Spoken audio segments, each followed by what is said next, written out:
what kind of player she is. This wasn't just another routine player introduction. This was a statement. And what happened next? Let's just say someone over in Las Vegas might be side-eyeing her own merch sales right about now. Hey guys, it's Sophie Cunningham here. I'm finally in Indiana and I am so excited to be here and meet all of you. See you guys at the game. Bye.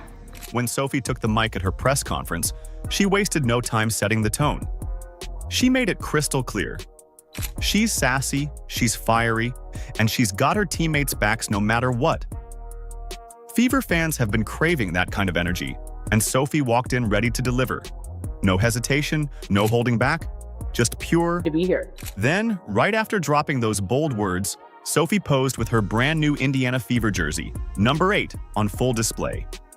You could practically hear the excitement buzzing through the fan base the moment she posted that picture online. The comment section flooded. Fans were already begging to know where they could get their hands on her jersey. Not long after I put it up, I was going through the comments and I noticed someone commented saying, I'm going to get one of those jerseys. Sophie Cunningham, yes, I'm getting that jersey. But the commenter said, I can't get a jersey. These jerseys are gone. These jerseys are about sold out. Can't get one. And I was thinking, wow. And that's when the madness really started. Just hours after her press conference, social media exploded with fans saying the same thing. Sophie Cunningham's jersey was nowhere to be found, completely sold out. And mind you, she hadn't even stepped onto the court yet. She hadn't played a single minute, hadn't even gotten through her first full practice. And still, her jersey vanished from the shelves faster than a Caitlin Clark deep three. Just showed up in Indiana, just had her press conference, just got in the gym already. I know she got in the gym with Keith Porter, knocking down shots, working on stuff. The jersey that you just saw her highlighting, got my jersey, finally here. Good luck getting. Oh, and get this. This all went down right after Sophie had just finished her first gym session with Keith Porter. She was still catching her breath from her first Fever workout when fans had already wiped out every last Cunningham jersey in stock. That's wild.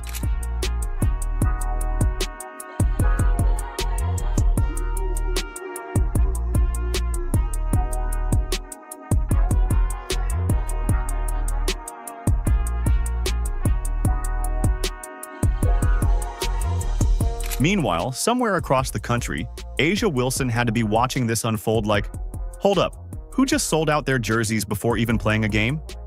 You know she had to be scrolling through social media, seeing all the hype, and suddenly feeling a little nervous? I mean, she's the reigning MVP, yet here's Sophie Cunningham walking into the Fever locker room and immediately becoming a top-selling jersey? That's gotta sting a little. Take a look. I went this morning, I said, let me go see for myself what's up with the sale of the jersey. Okay, so look at this. There's a size extra small available. Needless to say, that one ain't for me.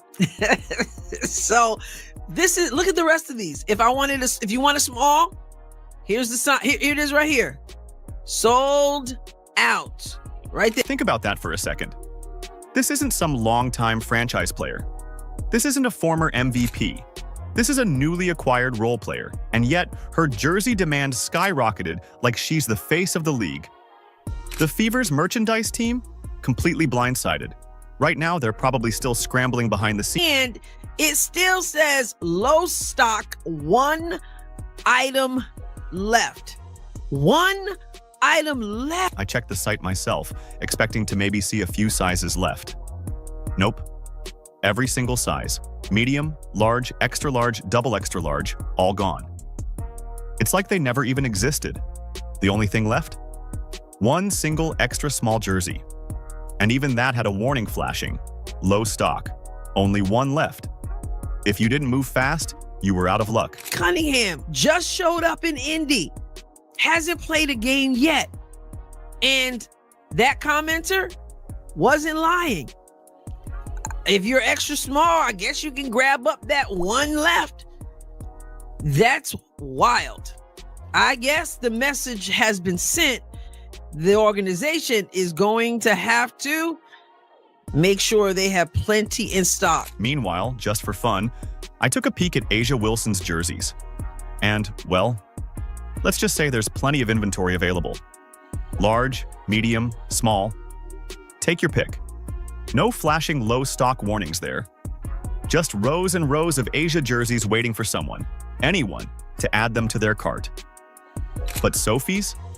Gone faster than pizza at a Super Bowl party. This, by the way, is driving Asia Wilson fans nuts. They're furious that this is happening on the same day.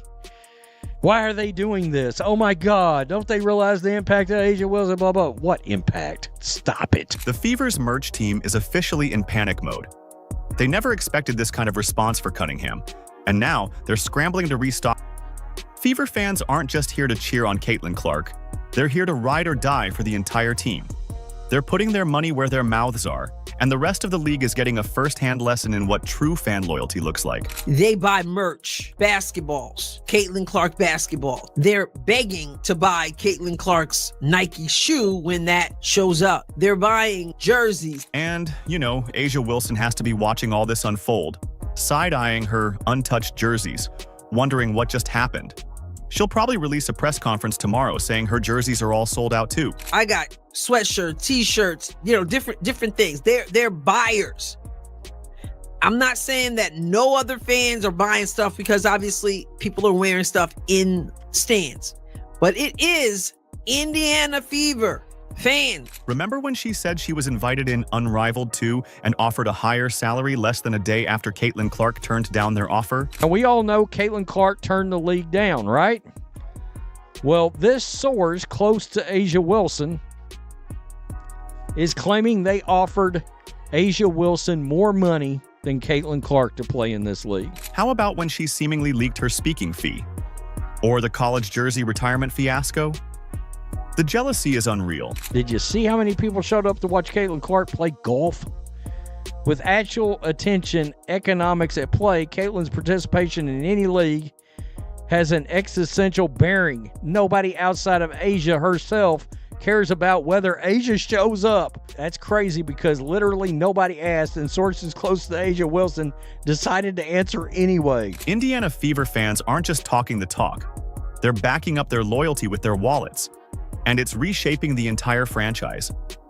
While other WNBA fan bases are busy arguing on social media or making excuses for their team's lackluster attendance, Fever fans are out here breaking records in merchandise sales. It was the town, right? Renee Montgomery of the Atlanta Dream. They not like us, Renee. Those who say it's not about Caitlin, it's not, I'm not saying again that no other fans are buying stuff. That's obviously not true. But you cannot, just like you can't compare other players to Caitlin Clark and the effect she has, you cannot compare other fans. This isn't just about showing love for Caitlin Clark. It's about embracing every player who puts on that Fever jersey, whether they've been on the team for years or just arrived. And that's what makes Indiana's fan base different. Renee Montgomery from the Atlanta Dream nailed it when she said that Fever fans aren't like other WNBA supporters. They don't just hype up their team online, they invest in them. Fandom, Indiana Fever fandom, who go out and put their money where their mouth is, not just hanging out trolling on social media. You're gonna have the troll, obviously, but fans are buying tickets, which is why things have to change when Indiana comes. Think about it. Sophie Cunningham hasn't even stepped on the court for Indiana yet, and she's already getting treated like royalty. In most markets, role players might sell a few jerseys once they prove themselves. But in Indiana, Fever fans aren't waiting.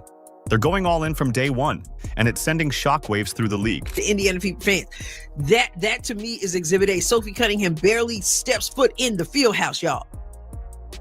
Jersey, one left in extra small. Everything else sold out, sold out, sold out, sold out, sold out. Whether you skinny, whether you fat, sold out. Equal opportunity, sold out. But this is bigger than just a few jerseys flying off the shelves. Indiana's fan loyalty is turning the Fever into a destination franchise. Players around the WNBA are paying attention. If you had the choice between playing in front of half-empty arenas with zero energy or joining a team where fans welcome you with open arms, lost revenue that the team will never get back. Remember, fans are for real. Indiana Fever fans, and they buy tickets. They sell out arenas, home and away. They buy merch. Think about it. Sophie Cunningham, a role player, sold out her jersey before even stepping on the court for Indiana. That alone should have set off alarm bells at Nike's headquarters. If Sophie's jersey can't stay on the shelves, what do you think is going to happen when Caitlin Clark's signature shoes finally drop? The demand is already there, but instead of capitalizing on it, Nike's slow production is capping the Fever's growth at a time when they should be dominating the market. What makes this even more frustrating? Fans are ready to spend. This isn't a case of people hesitating over prices or debating whether to buy. They want to buy, they can't buy. They're searching, refreshing, waiting in line, and getting nothing. This is a business owner's dream scenario. Customers practically throwing money at you. But the problem? There's no inventory to sell. If Nike and the Fever don't step up production right now, they're not just missing out on money, they're actively hurting the Fever's momentum. They need to flood the market with jerseys, t-shirts, hats, and, yes, finally release those Caitlin Clark shoes.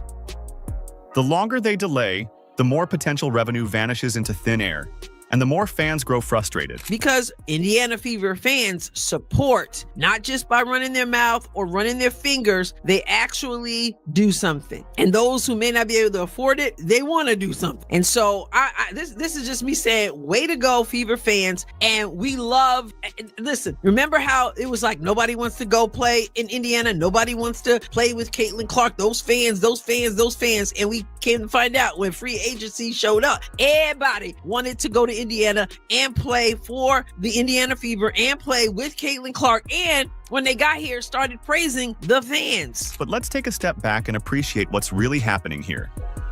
This isn't just about selling some jerseys. This is about Fever fans changing the game, literally. Renee Montgomery nailed it when she said that Fever fans aren't like any other WNBA supporters. They don't just cheer from the sidelines, they invest in their team. They're setting a new standard for what women's basketball fandom looks like, and they're forcing the entire league to take notice. Fever fans aren't just watching history, they're creating it. They're proving that a WNBA team can be as marketable and as profitable as any men's team, if the right pieces are in place. This isn't just a fan base, it's a movement. A movement that's redefining what support looks like in women's sports. And if other teams aren't taking notes, they're going to get left behind. Just like A'ja Wilson,